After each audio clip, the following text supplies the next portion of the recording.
दोस्तों, भगवान श्री कृष्ण के चमत्कारों और लीलाओं के बारे में कौन नहीं जानता है। वह भगवान विष्णु के ही अवतार थे। वह जो भी चाहते वह चमत्कार कर सकते थे और कई बार वो चमत्कार किए भी। लेकिन एक ऐसा मौका भी आया था जब श्री कृष्ण को रणभूमि छोड़कर भागना पड़ा था, जिस वजह से उनका नाम रणछोड़ पड़ा था। अब आप सोच रहे होंगे कि वो तो भगवान थे, फिर उन्हें किसी से भागने की क्या जरूरत थी। दरअसल इसके पीछे एक बेहद ही रहस्यमयी कहानी है, जिसके बारे में शायद ही आप जानते होंगे।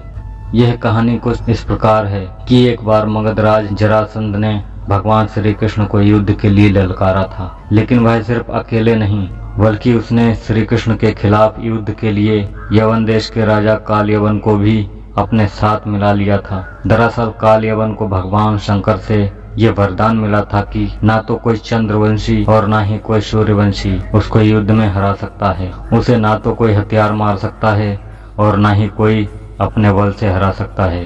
भगवान शंकर से मिले वरदान की वजह से कालयवन खुद को अमर और अजय समझने लगा था। उसे लगने लगा था कि कोई भी उसे युद्ध में हरा नहीं सकता है और ना ही मार सकता है। जरासंध के कहने पर कालयवन ने अपनी सेना के साथ मथुरा पर आक्रमण कर दिया।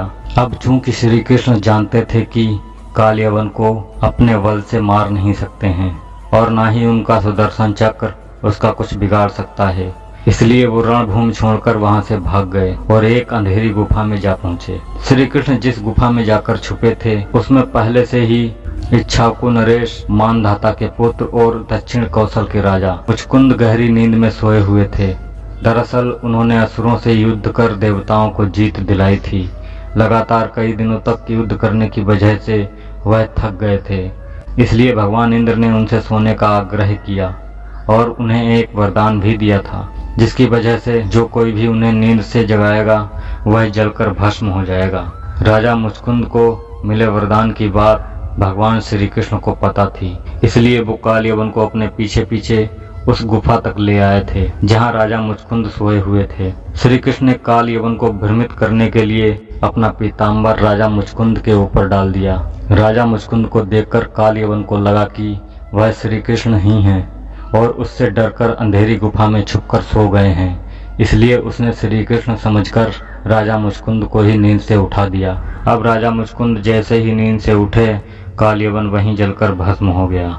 असल में यह भगवान श्री कृष्ण की ही लीला थी। उन्होंने महाभारत के युद्ध में गीता का उपदेश देते हुए कहा भी था कि सृष्टि में जो कुछ भी होता है उन्हीं की इच्छा से होता है, तो जाहिर है कालयवन का अंत भी उन्हीं की इच्छा से हुआ था। तो दोस्तों, अगर आपको वीडियो अच्छा लगा हो तो वीडियो को लाइक करें, शेयर करें और कमेंट में राधे राधे जरूर लिखें और हमारे चैनल को सब्सक्राइब करना ना भूलें। धन्यवाद।